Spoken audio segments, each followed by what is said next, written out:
What's up guys, DJ back again with another video. Today we are talking about Pokemon reprints and why Pokemon reprints are actually good for the hobby and for Pokemon and for Pokemon lovers. Let's talk about it. Alright guys, let's start off by saying who is upset about reprints. Put your hand up if you don't like reprints, you don't like when Pokemon do this reprints. Chances are the people that put their hands up are the investors, the guys that are putting money into this and expecting money to come back, you know. These are the guys that are purely focused on money side of the things. And I know some collectors do get a little bit upset about it, but we'll talk about that in a second. But the main people that do get upset about these reprints are the scalpers, the flippers, the investors of some sort. But the collectors and the players don't really seem to mind. And, you know, I can see why they don't really mind. Because, you know what does a reprint do? Generally speaking, it puts more supply out there for, you know, for the collectors and the players and for everyone, you know, to buy. The Pokemon Company does a reprint. More supply reaches the market. And generally you see a bit of a dip in price. A bit of a dip, okay? Not entirely a fall off, like, you know, a total drop off, but, you know, the prices that were rising start to go down a little bit. And you know what? This is what I tend to say a lot of the time. Pokemon is not really designed for investors. It's not designed for flippers and scalpers and investors and people holding onto stock to, you know, to resell or whatever like that. And yes, it is fun to do that. And yes, there's technically nothing wrong with that. But this game, this whole thing is designed for players and collectors first priority. That's the first thing that Pokemon, the company, would think of, you know? That's their main goal. That's the people they want to sell to. That's their main, I guess, target audience, okay? The collectors and the players, okay? Everything else comes later to their minds, you know? The only thing that the collector might not like about the reprints is the whole rarity and scarcity thing that can affect that, because when there's more supply out there, technically your card's not as rare anymore. It's not more of a collector's item, so to say, okay? That's why some people, certain collectors like those really chaseable, hard to find, rare, scarce cards. They like the illustrated cards, the trophy cards, gold stars, those cards that are hard to pull, cards hard to find. And that's why some collectors, hardcore collectors, like difficult pull rates, right? Because they want a card to hold their value and to remain scarce and hard to find. But when Pokemon do reprints, that could, you know, mess around with the quantity of those things, yeah? Even if it's a hard card to pull, if there's a big enough reprint, then there'll be more quantity out there, more. It's just a given because there's more supply, so there's a chance that the pop report for a certain card that you like or whatever will possibly go up, okay? Now, that's probably the only tiff that a collector really has with the reprints. If anything, reprints are great because they give you another chance to buy the stuff that you don't have. Or they buy, you know, to buy the products that you wanted that you weren't able to get at a reasonable price. Because generally speaking, when they do a reprint, the price that they sell it for is meant to be kind of retail, okay? Now, granted, these days, it's a little bit different now. And, you know, what we're seeing with reprints, they're not really doing much, okay? Back in the day, a couple years ago, even 4 years ago, when they reprinted Evolutions, Roaring Skies, Ancient Origins, and, you know, all those kind of sets, you know, it really devalued the cards. It really put some people off from buying and selling. But nowadays, you know, the reprints just not, it's still not meeting the demand, okay? And we know the rules of demand and supply. Of course, you know, you try to get a perfect balance, or you'd like to. But, you know, when there's overwhelming demand and not enough supply, the prices, you're not going to see a hit on prices that much, you know? So even when they're doing reprints on Hidden Fates ETBs, Hidden Fates tins, Cosmic Eclipse booster boxes, or any of these other, you know, recent sets, people get a bit, oh, now the stuff that I bought was worth double, now it's going to drop a little bit. But as I said before, it's not really, that's not, you know, Pokemon's target goal is not you as an investor, all right? Their target goal is to try to meet the demand of the collectors and the players. And the collectors want more because they weren't able to get it, okay? And it makes sense. But as an investor, if you look at perception, you could turn it upside down, right? You can go, all right, I'm an investor. I invested in 10 Cosmic Eclipse booster boxes, and now they will probably drop in price a little bit. Now, here's another chance to buy up on more stock. So it actually gives everybody a chance to buy up more if they wanted to. Or if you're an investor and you didn't have the chance to invest in a Hidden Fates ETB, like myself, for example, it gives me a chance to buy a Hidden Fates ETB, not for $500-$600, for like $200. Now, granted, we've heard people say, oh, it's unfair because I bought this last year, you know, I was here first, and now, you know, I had this, I've held onto it, I've done the hard yards, and now they're releasing it again. So, you know, I'm not really rewarded as an investor. But as I said, again, we're not meant to be rewarded by Pokemon the company in theory, okay? Technically speaking, you know, Pokemon, obviously, they know about who's buying the stuff, you know?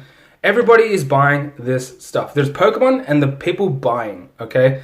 So Pokemon sells, their main objective is to sell, okay? And the people that, you know, the number one customer is the collectors and players. Because who do the investors sell to? Who do the flippers sell to? Who do the scalpers sell to? Is usually the collectors and the players, all right? And yeah, a scalper might sell to another scalper, or a flipper might sell to another flipper. But at the end of the day, the people who have genuine interest in the hobby will be the people buying the products, okay? Buying the products to keep, buying the products to collect, okay? So yeah, of course there's a big pool of people buying Pokemon stuff, but at the end of the day, it's collectors and players first. And I've said that a lot of the times. And of course there's hybrids.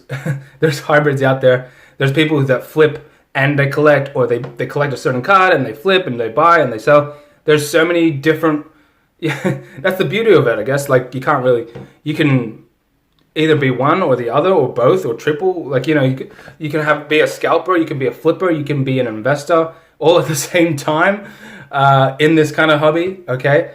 And I know there's a lot of hate and a lot of talk about people scalping and people flipping, and just general talks about even investors. You know, some people don't like it because, you know, and some people are putting them all in the same category. But I like to say as well that we're put in the same category in the sense that we all buy Pokemon. We all buy Pokemon products, okay? But the reasons are different, okay? And I like to say that the collector and the fans or the players, they're buying it out of interest and love for the hobby, okay? That is their objective, their goal, their mission is to complete a set, complete their collection, or, you know, continuing, buying up Squirtles or Charmanders or whatever like that, right? Whereas everybody else, you know, their objectives might be just purely money-based.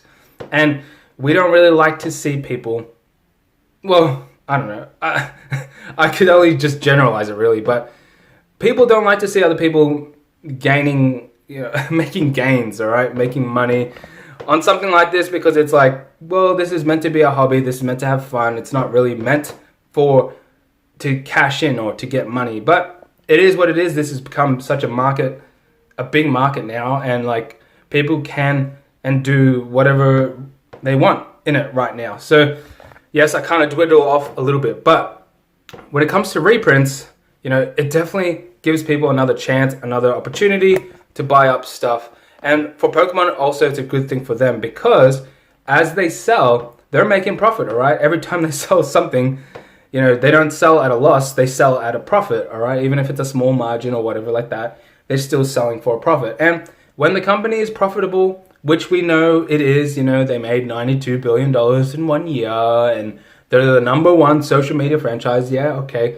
But it's important that they are profitable, it's important that they stay relevant, they stay up to date, because that's what we want as the collectors, as the flippers, as everybody in this, everyone who's buying up this stock, it doesn't matter what you are, collector or whatever you are, you want Pokemon, the company, to be successful. And part of their success is through reprints, because if they're not doing reprints, all right, they're just doing the standard stuff, Okay, they're not maximizing what they can sell. They're not maximizing their profits. And I'm not saying they make enough money as is, because any business, you know, at the end of the day, it is about money, right? So they need money to make them keep going, all right? It's money makes the world go around, so the saying says. So, you know, reprints helps them become more profitable, and in return, when they are more profitable, they can keep this thing going, and that's what we want. We want them to keep making more stuff. If they just stop making stuff now, sure. You know, there's many theories out there. If they stop making Pokemon products right now and Pokemon became dead, it's either one of two things. It'll be even more, you know, historic and nostalgia, and, you know, even more crazy prices, because it's like, oh, wow, the company's not making this stuff anymore. It's crazy rare. It's crazy this, crazy that. Even the modern stuff right now would go up in price, blah, blah, blah. Okay? Or when it's completely dead, people are like, well, I have no interest in this anymore, because they're not making any more stuff. You know, it's just like, it's the same old stuff. Now, I think there's going to be mixed parties, mixed thoughts. The scalpers, the flippers, and maybe even the investors might pull out of this game if that was to happen, okay? But obviously the collectors and the fans that are here for, you know, for love and for the passion of this hobby, you know, it's hard for them to let go of things, and hard for them to just leave just because, you know, they stop making stuff. And yes, at one stage, even people like us, the OGs that love this thing, you know, we left at some point too. When I was 10, 12 years old, after the hype was ended in the 90s, it's like, all right, well, I'm finished with Pokemon. And it felt like they weren't making stuff anymore, even though they were. It's just barely even seen. But nowadays, it's very noticeable. It's so much awareness. Social media has changed a lot. And, you know, every new set that comes out, everybody knows about it, okay? So, I know I've kind of rambled on a little bit, but when it comes to reprints, that's my thoughts on it. I think overall, it does help the company, it helps the buyers, the people who buy this stuff, it helps everybody. And I know there's going to be some salty people out there about reprints and about saying, ooh, should you stop investing in Pokemon Modern because reprints, blah, blah, blah. But at the end of the day, as long as there's genuine interest in this hobby, as long as there's people that still want to buy this stuff, reprints, you know, the supply is still not meeting the demand currently, okay? And yeah, of course there's some negatives, but there's always positives and negatives. I thought I might just share more of a positive vibe to reprints, even though, you know, there's a lot of people making out content and talking about reprints as if, oh, it's going to hurt us as investors. It's going to, you know, really damage the prices, blah, blah, blah. But as of late, the reprints actually have been really mild. You know, we're not really seeing much price drops with the reprints, with the Hidden Fates ETB reprint, for example. I made a video on that, and, you know, I thought the prices were going to drop back down to retail, which tends to normally happen, you know, because when a company or a store gets more stock in, they're not like the black market. They're not like eBay. They're not like Facebook Marketplace. They tend to sell it for what they were selling it for before. It's retail price. And, you know, nowadays, some retail places aren't doing that, you know. Some retail places are selling pre-orders at double what they're meant to be. It's a little bit all over the place. But, you know, as I said, because of that, it's like, even if they were to reprint Champion's Path or reprint Vivid Voltage or whatever like that, the prices haven't seen much of a hit. And I think it all comes down to the demand, all right? The demand's just huge. And it's still overwhelming compared to the supply, okay? So that's my thoughts anyway, guys. Leave your thoughts down below. Let me know what you think. If you agree with me or not, I don't really mind. I love to have conversations and a bit of a debate, I guess. It's fun. It's healthy as well for people to have different opinions, okay? But yeah, that's all from me. See you in 2 to 3 days' time. So far, nobody's guessed right for my Vivid Voltage giveaway. And my delivery is coming very soon. So when I get that in, I'll be announcing the winner. The closest guess wins. Okay, see you next time. Bye.